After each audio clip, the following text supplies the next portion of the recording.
নমস্কাৰ আপোনালোক সকলোকে বিশ্ব লাৰ্নিং চেণ্টাৰৰ অন্য এটা ভিডিঅ'লৈ স্বাগতম জনাইছো। আজি আমি জব ৰিলেটেড এটা ইনফৰমেশ্যন ভিডিঅ' প্ৰস্তুত কৰিছো।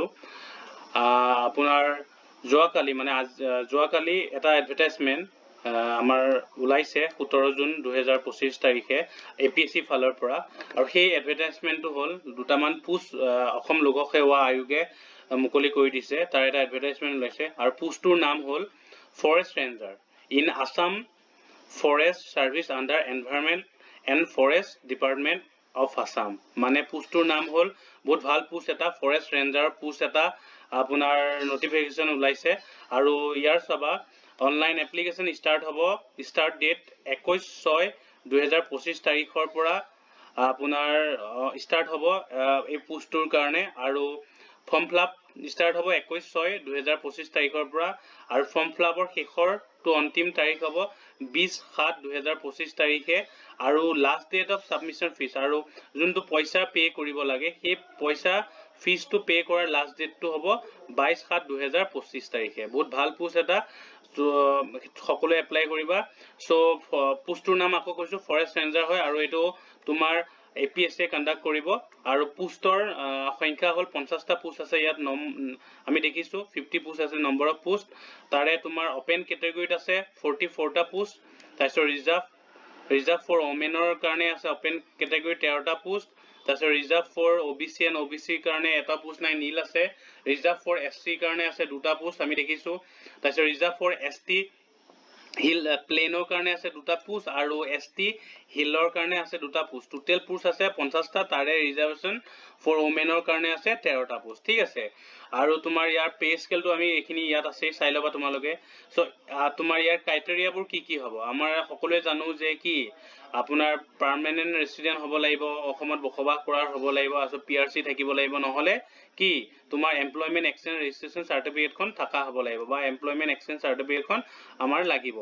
নেক্সট হোৱা ইয়াতে আৰু কিছুমান ক্যাটাগৰী দিয়া আছে, কিছুমান মানে এক্সট্ৰা লাগিব বস্তু, যোনবোৰ হাইট আৰু চেষ্টৰ গাৰ্লছ আৰু ছোৱালী আৰু ল'ৰাৰ কাৰণে এক্সট্ৰাকে দিছে। হাইট চোৱা, হাইট মিনিমাম হ'ব লাগিব, জেনাৰেল ওবিসি এমওবিসি এসটি মানে এইখিনিৰ কাৰণে চোৱা হাইট হ'ব লাগিব, মেলৰ কাৰণে 163 সেন্টিমিটাৰ আৰু ফিমেলৰ কাৰণে 150 সেন্টিমিটাৰ হ'ব লাগিব, আৰু বাকি এসটি হিলছ আৰু প্লেনৰ কাৰণে 152 সেন্টিমিটাৰ হ'ব লাগিব, আৰু ফিমেলৰ কাৰণে 145 সেন্টিমিটাৰ হ'ব লাগিব। ঠিক তেনেদৰে চেষ্টৰ ক্ষেত্ৰত মেলৰ কাৰণে নৰ্মেল হ'ব লাগিব 79 আৰু সেন্টিমিটাৰ, আৰু এক্সপানশন যেতিয়া আমি ফুলাই দিম 5 সেন্টিমিটাৰ এটা এক্সট্ৰা এক্সপান্ড হ'ব লাগিব, এইটো আমি জানো, আৰু ফিমেলৰ কাৰণে হ'ব লাগিব 74। ঠিক আছে, এইখিনি হ'ল তোমাৰ হাইট আৰু চেষ্টৰ এইখিনি থাকিব লাগিব।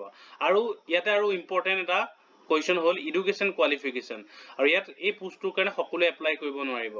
এই পোষ্টটোৰ কাৰণে ক্যাটাগৰী কিছুমান সিলেক্ট কৰি দিছে। চোৱা application must B process, bachelor degree হ'ব লাগিব, ক'ত হ'ব লাগিব চোৱা বেচেলাৰ ডিগ্ৰী হ'ব লাগিব সায়েন্স অৰ ইঞ্জিনিয়াৰিঙৰ ভিতৰত, ইঞ্জিনিয়াৰিঙৰ হ'ব লাগিব, তাৰ ভিতৰত তোমাৰ এইকেইটা সাবজেক্ট, ইয়াৰে প্ৰায় 14টা সাবজেক্ট দিয়া আছে, এইখিনি ভিতৰত এটা যিকোনো এটা সাবজেক্ট কি হ'ব লাগিব থাকিব লাগিব, তোমালোকে পঢ়িব লাগিব বেচেলাৰ ডিগ্ৰী গ্ৰেজুৱেচন কৰাৰ সময়। ঠিক আছে, যে এগ্ৰিকালচাৰ হ'লে হ'ব, নহলে botany, chemistry, computer application, computer science, engineering ক্ষেত্ৰত এইখিনি আছে, তাৰপিছত এনভাইৰনমেন্টেল সায়েন্স, ফৰেষ্ট্ৰি, তাৰপিছত geology, horticulture, mathematics, physics, statistics, তাৰপিছত ভেটেনেৰি সায়েন্স, জিঅলজি, এইকেইটাৰ ভিতৰত কোনো এটা সাবজেক্ট তোমাৰ পঢ়া হ'ব লাগিব, তেতিয়াহে তুমি এই সাবজেক্ট বা এই পোষ্টটোৰ কাৰণে যোনটো ফৰেষ্ট ৰেঞ্জাৰ পোষ্ট আছে এই পোষ্টটোৰ কাৰণে তুমি এপ্লাই কৰিব পাৰিব লাগিব। আৰু ঠিক আছে, আৰু ইয়াৰ এজৰ ক্ষেত্ৰত আমি জানো 21 বছৰ কম হ'ব নালাগিব, আৰু 38 ইয়াৰ্ছৰ কি হ'ব লাগিব বেছি হ'ব নালাগিব।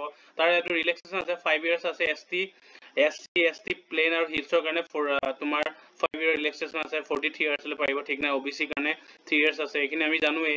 ঠিক আছে, এইটো হ'ল এইখিনি হ'ল পোষ্ট। তাৰপিছত তোমাৰ মেইন হ'ল এডুকেশন কোৱালিফিকেশন কি বেচেলাৰ ডিগ্ৰী সায়েন্স আৰু ইঞ্জিনিয়াৰিঙৰ ভিতৰত এই সাবজেক্ট কেইটা, এই 14টা সাবজেক্টৰ ভিতৰত যিকোনো এটা সাবজেক্ট থাকিব লাগিব, তুমি পঢ়িব লাগিব।